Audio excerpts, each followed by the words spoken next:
Latest episode দেখুন একদম add free. দেখুন, আমি তো পুলিশের কাছে যেতে পারি সাহায্য চাইতে, এবার প্রমাণ হিসেবে কাউকে তো দরকার মা।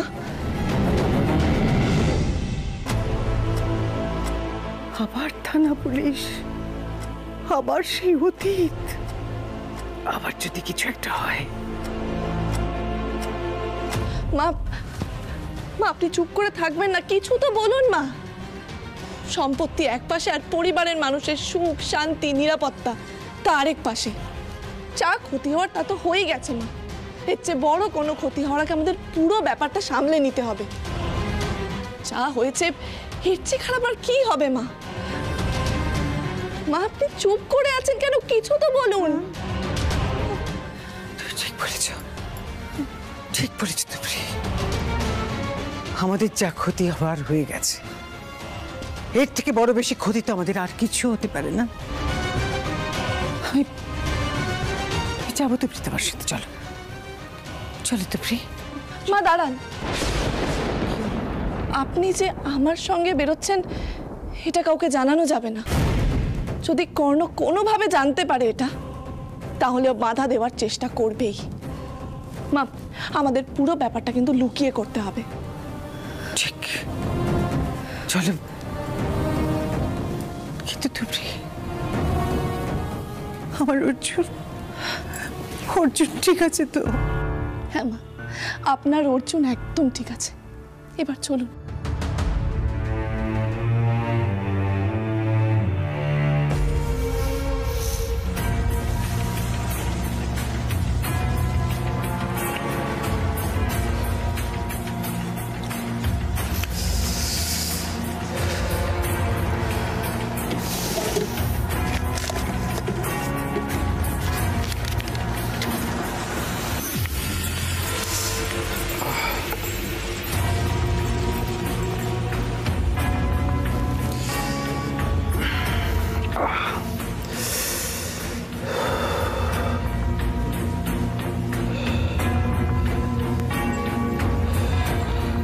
এত কিছুর পরেও তুবড়ি ঠান্ডা মাথায় কি প্ল্যান করছে?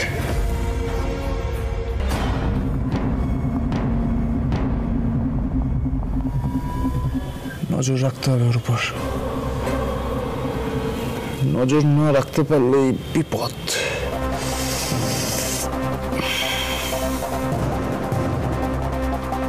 তুমি চলো ডালে ডালে আর আমি চলি পাতায় পাতায়। দেখি এবার কতদূর কি করতে পারো।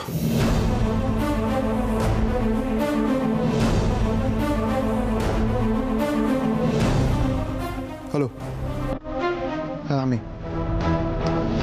I need help bro. ফটাফট বোস বাড়ির সামনে চলে এসো। আর হ্যাঁ, আমি তোমাকে তুবড়ির ছবি পাঠাচ্ছি। কোথায় যাচ্ছে, কি করছে, কার সাথে কথা বলছে, সব ইনফরমেশন আমার চাই, ডিটেলে।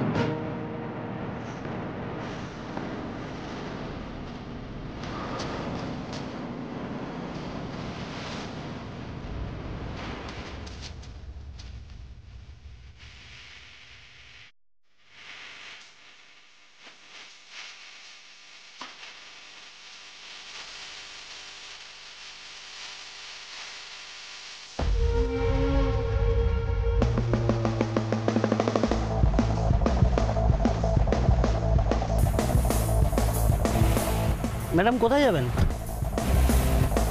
সোজা চলুন বলছি।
কেনই বা করছে, এখানে দাঁড়াচ্ছে ওখানে দাঁড়াচ্ছে স্যার, স্পষ্ট কিছুই বুঝতে পারছি না স্যার।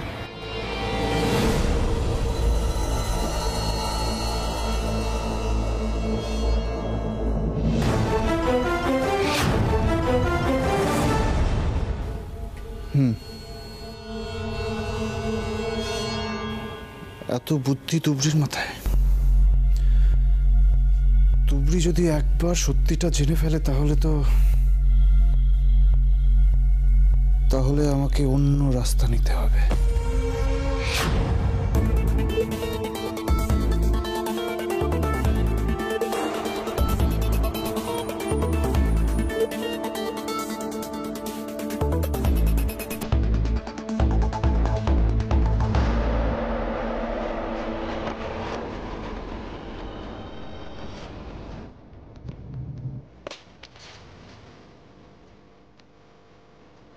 হ্যালো, হ্যাঁ আমরা আশ্রমের সামনে এসে গেছি।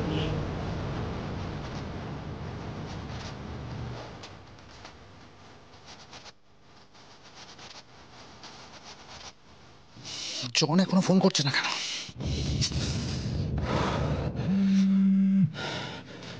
Yes bro. স্যার ওরা গাড়ি নিয়ে ওই আশ্রমের সামনে এসে দাঁড়িয়েছে।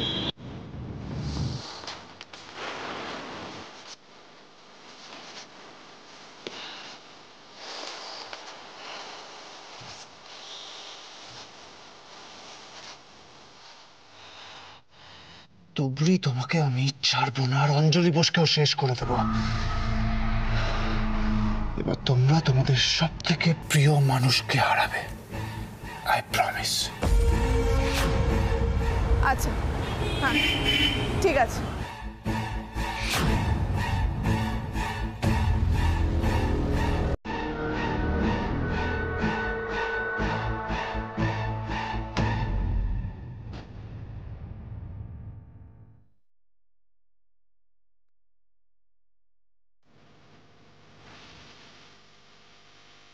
শুনছেন?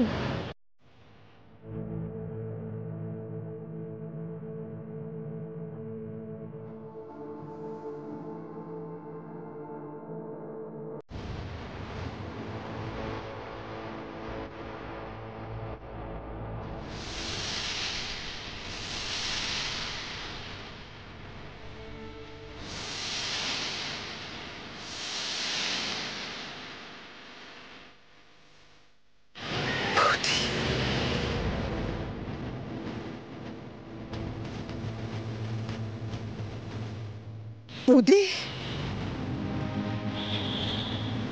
তুমি বেঁচে আছো?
তোমার কথা শুনে বুঝতে পারছি পরজন্ম বলে কিচ্ছু হয় না।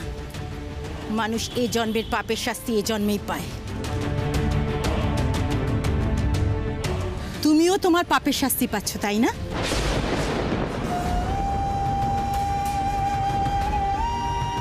উনিও কেন পাপের কথা বলছেন?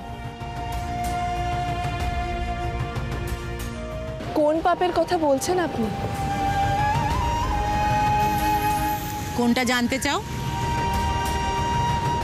না মানে উনি এর আগে অনেক ভুল কাজ করেছেন, কিন্তু তাই বলে কর্ণ নিজেকে ওনার ছেলে দাবি করে ওনার জীবনটা কেন ছারখার করে দিতে চাইছেন?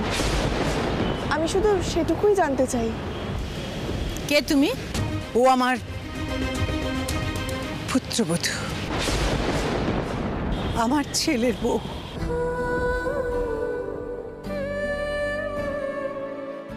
মা এত জোর নিয়ে বলছেন আজ আমি ওনার পুত্রবধূ। পাপ, পাপ তো পাপই হয়।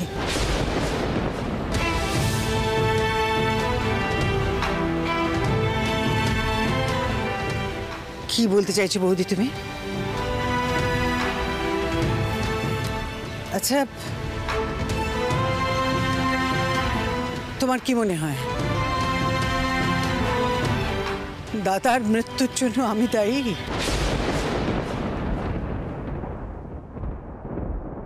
সেটা তো তুমিই ভালো বলতে পারবে। একই রক্ত তোমার আর কর্ণের শরীরে বইছে, একই রকম তো হবেই। কি বলতে চাইছেন এই মহিলা? ক্রিমিনাল তৈরি হয়েছে, আর সেটা তোমাদের রক্তের জোরেই। আমি কি করবো বলো তো বৌদি? তুমি বুঝতে পারছো না?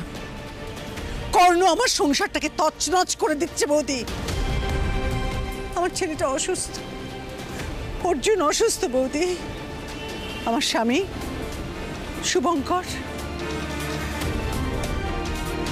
শুভঙ্করের একটা হার্ট অ্যাটাক অলরেডি হয়ে গেছে কর্ণর অত্যাচারে। আমার অসুস্থ ছেলেটাকে ধরে কর্ণ মেরেছে বৌদি। আমি কি করবো বলতে পারো? আমি বা কি করতে পারি? আপনার কি মনে হয় আপনার স্বামীর মৃত্যুর জন্য মা দায়ী?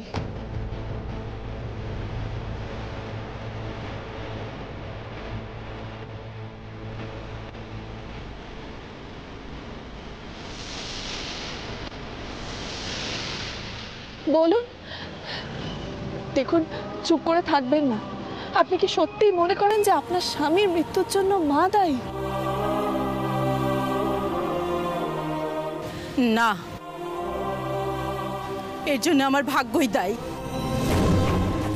আমার স্বামী পাচারের জিনিস নিয়ে পালাতে গিয়ে এনকাউন্টারে মারা যায়। তার অনেক আগেই আমি এই আশ্রমে চলে এসেছিলাম। এটাই আমার শেষ ঠিকানা। দেখো, কর্ণ কেন তোমাদের বাড়িতে গিয়ে সবকিছু তছনছ করে দিতে চাইছে আমি জানি না, আমি জানতেও চাই না, আমি এর মধ্যে ঢুকতে চাই না। আর আমি তোমাদের কোনো সাহায্য করতে পারবো না। আমাকে তোমরা মাফ করো।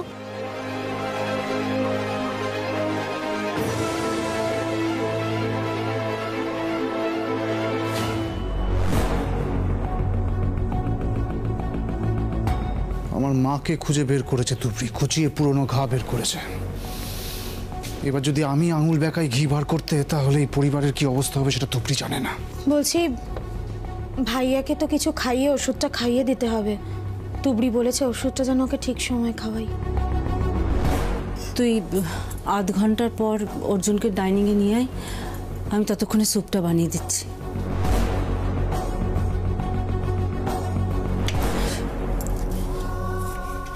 বাড়িতে এত অশান্তি,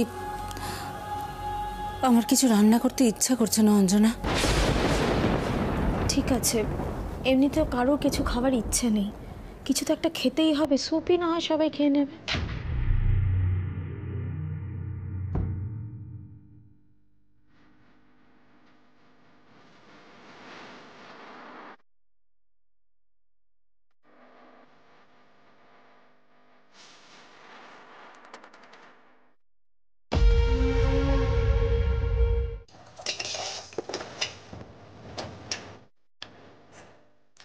কি রান্না হচ্ছে কাকিমা?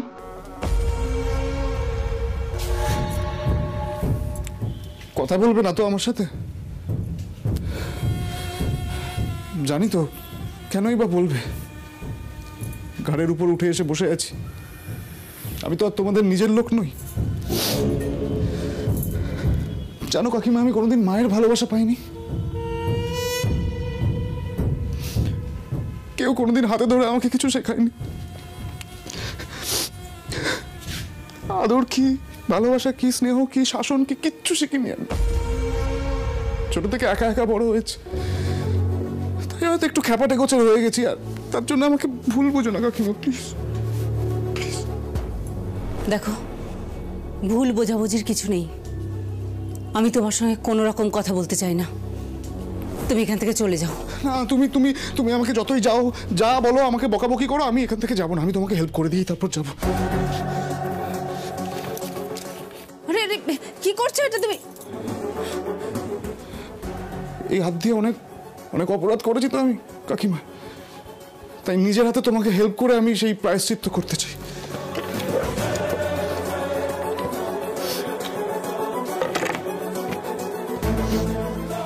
তুমি এবার বুঝতে পারবে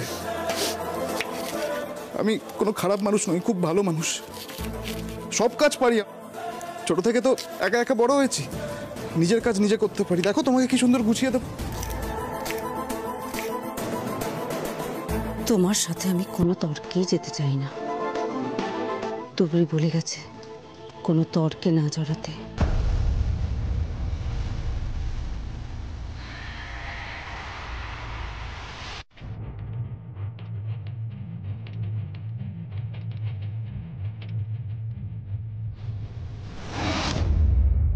দেখুন, দয়া করে এইভাবে বলবেন না। আমি খুব সাধারণ দিন আনি দিন খাই ঘরের মেয়ে। অর্জুন আমায় ভালোবেসে বিয়ে করেছিল, তাই এত বড় পরিবারের বউ হয়ে এসেছি আমি। এখন এই পরিবারের মান সম্মান রক্ষা করার দায়িত্ব আমার। এটা আমার কর্তব্য। দয়া করে আপনি মুখ ফিরিয়ে নেবেন না, কারণ আপনি একমাত্র জানেন কোনটা সত্যি আর কোনটা মিথ্যে। আমি বুঝতে পারছি আপনার সাথে অনেক অন্যায় হয়েছে, কিন্তু আপনি তো একজন মহিলা। একজন মহিলা হয়ে আপনি নিশ্চয়ই বুঝতে পারবেন একজন মেয়ের জীবন যুদ্ধ কি।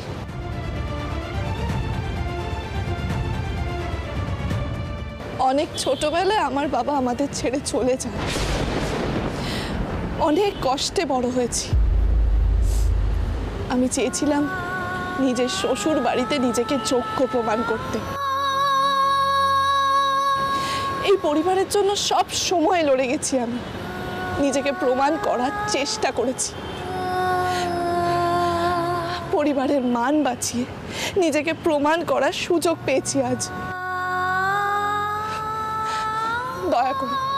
দয়া করে আপনি মুখ ফিরিয়ে নেবেন না, প্লিজ।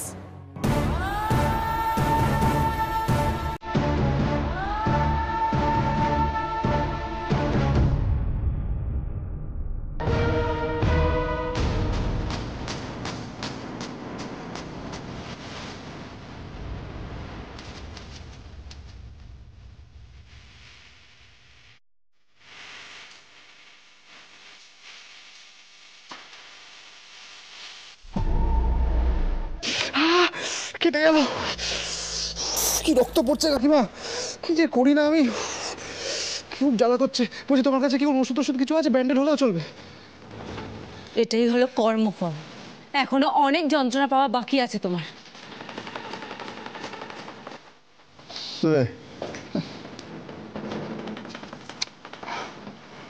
এবার আমি কর্ম করব, তোমরা সবাই ফল খাবে। এবার গোটা বাড়ি কর্ণের কর্মফল খাবে।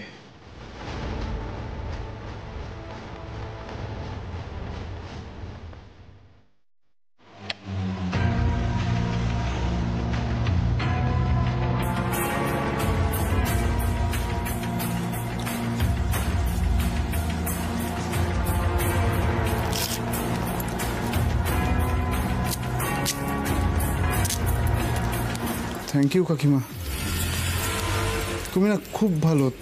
তুমি আমার মা হতে পারতে।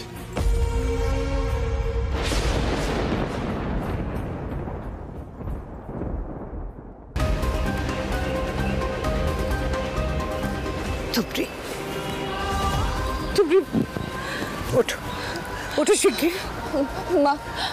মা আপনি ওনাকে বলুন না, বোঝান না। তুমি তো বললে মা, শুনলেন তো উনি।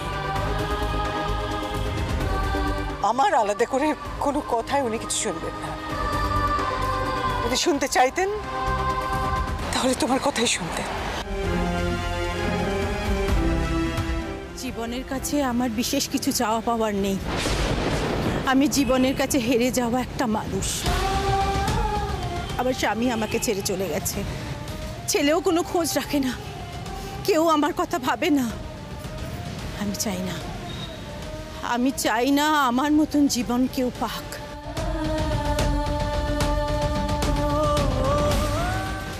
আমার দুটো কথার জন্য যদি কারুর ভালো হয় তাহলে